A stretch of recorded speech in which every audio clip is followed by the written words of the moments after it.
Hey everyone, Mark here. I'm going to do a walkthrough of the new boat. Sorry about my voice, getting over bronchitis, sinus infection, and hopefully the wind doesn't kick up. It's winter time here, just starting to get to be winter. It's 30 degrees outside and there's a little bit of a breeze going. But I want to go ahead and do a walkthrough of the new boat. We'll start on the outside, go to the inside. It's a slick little boat. It's made by River Road Jet Boats. The model number is Lucky 13. It's more of a prototype boat. He hasn't put too many of these out yet, and actually I think mine is the only one with this exact hull design. I think when I talked to him, he's got two more that are similar to this out there, but this exact hull design with the exact features, I've got the only one. It's a pretty cool little boat, and we'll start on the outside. So the boat is actually the 13 and a half feet long, or 13.4 inches really, with a 48-inch bottom. The hull is a 125 hull with 3/8 UHMW, which I'll show you all this. It's got a total of 4 chines, 2 outside and 2 just outside of the middle center of the boat. Handles beautifully on the river. I wanted a smaller boat. A couple reasons. Places I like to fish, I like to get to areas that others don't, just because of one, larger boats can't get to, they're afraid to get to, and I like to fish smaller waters. So with that said, we'll just kind of do a walkthrough. So again, the hull is it's 125 aluminum, and we'll go down here and look at the bottom. So I got UHMW full length front to rear. As you can see, I got a center alpha center, sorry, chine here and on that side as well. And then you have these hard chines on the outsides. They help protect the corners of the boats. They can take a beating. These boats are not the fastest boats on the market. However, they are some of the toughest boats out there. I've put this one through the ringer already. James River is extremely low right now, or was low. We just got some rain. And actually the owner of River Road, or one of the owners of River Road Jet Boats, came and rode with me on the Upper James. And we took some pretty hard impact.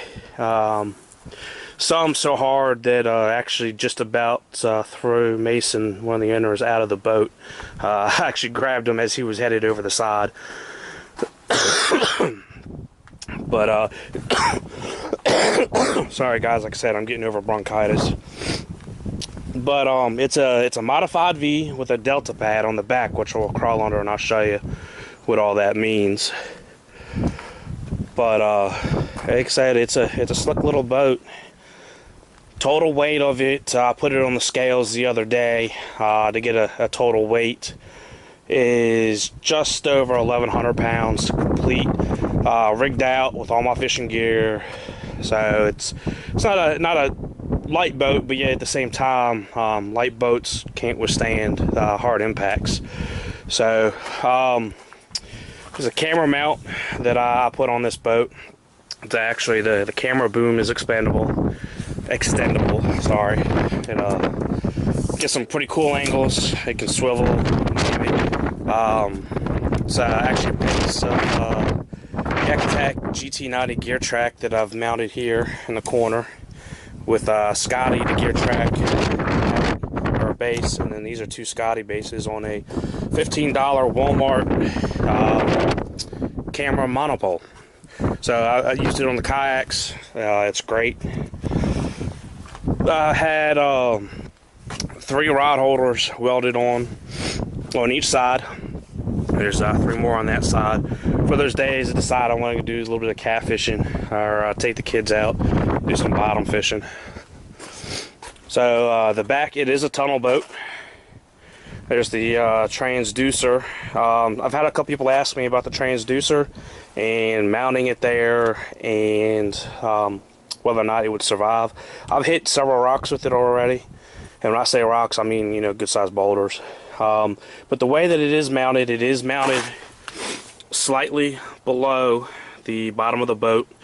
but it is mounted in such a way that these bolts are loose enough that if I take a hard enough impact, this actually kicks up and out of the way without damaging the transducer.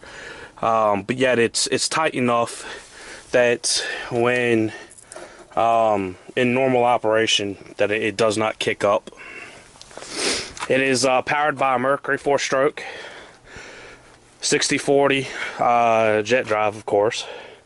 I did upgrade the outboard. I actually just did it yesterday when I was down at the shop hanging out with Mason and his crew. I put a UHMW foot on this, and I'll show you the reason why.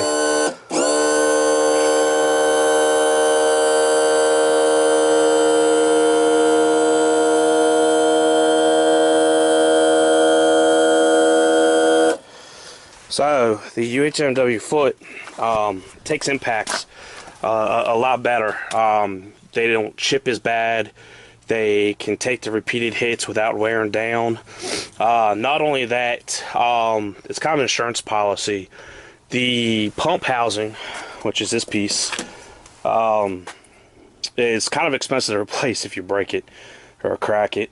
And the UHMW foot will actually come off of the foot before you will, or the UHMW foot will come off the pump housing before you actually break the pump housing.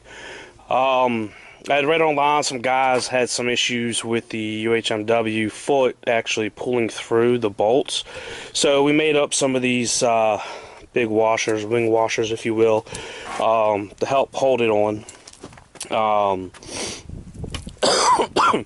They're just, I think they're 3/16 aluminum is what we made them out of.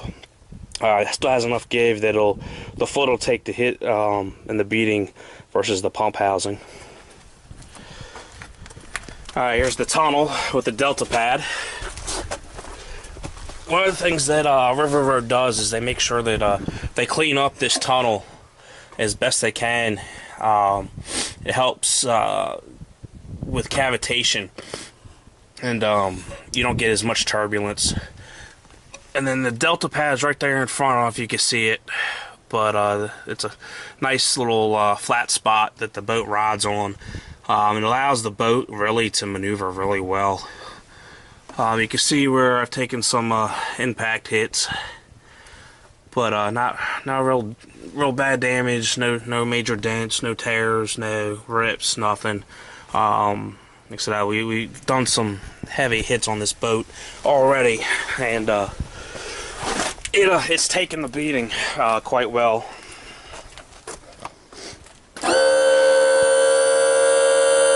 Next, we'll go check out the inside.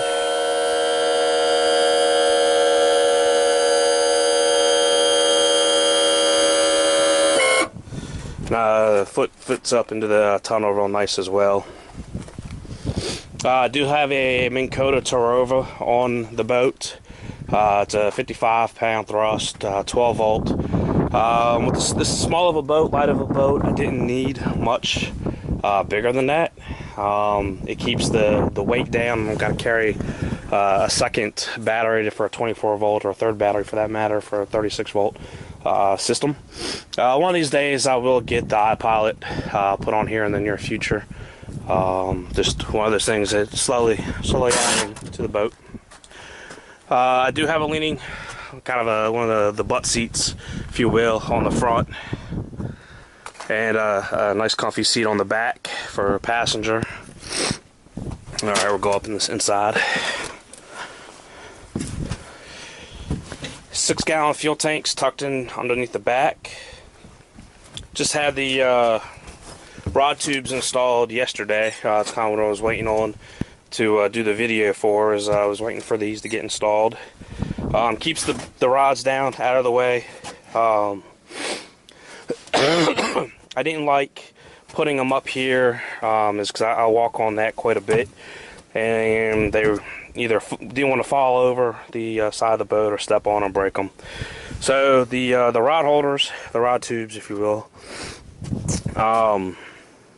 on both sides, 3 on each side, total of 6 rods. And then I've also installed just an upright. It kind of makes it easy swapping out rods when I'm fishing from the front without having to come to the back. I could put the 3 rods there that I want to use as backup, if you will, or if I'm swapping between baits, trying to figure out what the smallmouth are hitting.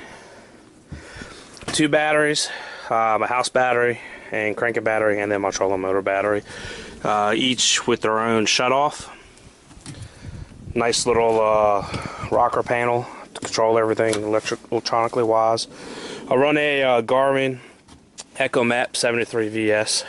It's a great little fish finder. It's got side scan, down scan, traditional 2D sonar, and the preloaded with Garmin's Lakeview maps. The mapping software is actually really good on these Garmin's. It's kind of what Garmin got started on, was mapping and GPS. So it's pretty sweet little unit. Behind the seat, I do have an access hatch to get down to my bilge area if you want. I have a 500 gallon per hour bilge. It's one of the auto bilges, but it's got a manual override as well. Up front here, like I said, I got my trolling motor, my butt seat for kind of leaning against when I'm fishing. I do have these, also it's got these 2 front hatches, storage bins, if you will. Show you those. They have a extremely heavy-duty bag in them to keep everything organized. They do have drain holes in them. As you see, there's a drain hole back there, one in the middle, and there's one in that corner as well. They have handles in them so you can actually kind of shake them.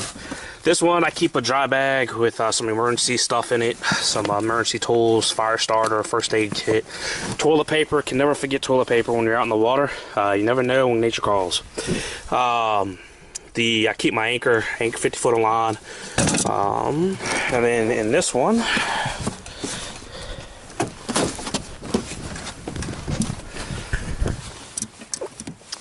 I keep a set of waders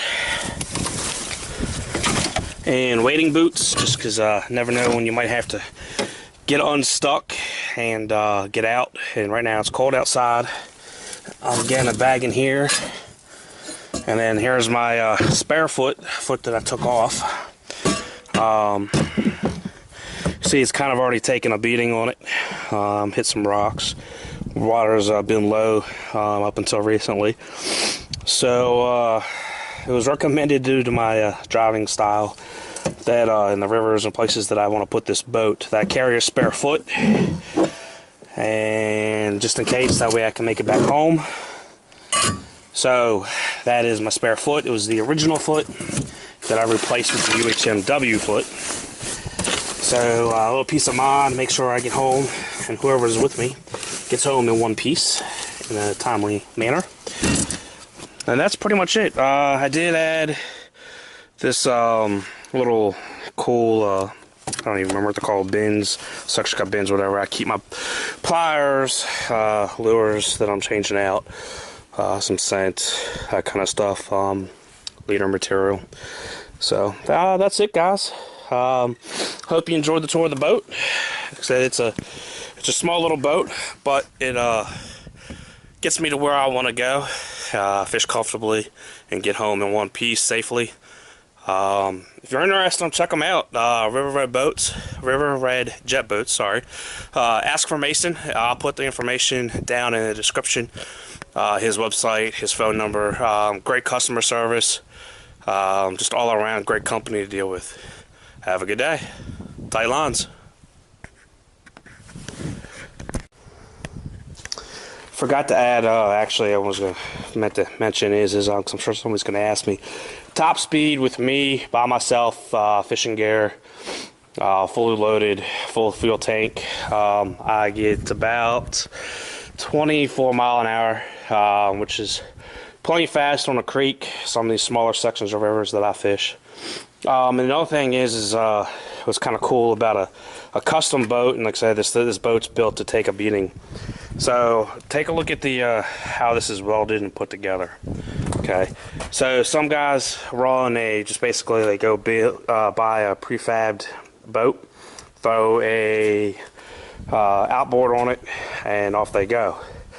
Well, the problem with that is your hardest impacted areas when you take a hit, if you're going to do damage, more than likely is going to be in these areas right back in here.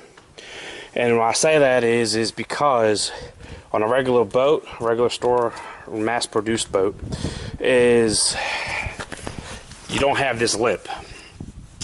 The actual bottom and the transom actually come and meet and get welded together. Whereas this particular boat, this custom-made boat, and pretty much a lot of your other custom-made boats as well, but this one in particular, is your transom is actually recessed on the bottom. So you don't run the risk of actually catching a weld and ripping the back of your boat open, which I've seen a lot of people post up that they've had to do that, have had that happen. Oh, excuse me. So, like I said, this is a boat that take a beating. I've put it through the ringer a couple times already. Some hard impact and hardly a scratch on it. And just an all-around awesome boat to get me where I want to go fishing. All right, guys, take it easy.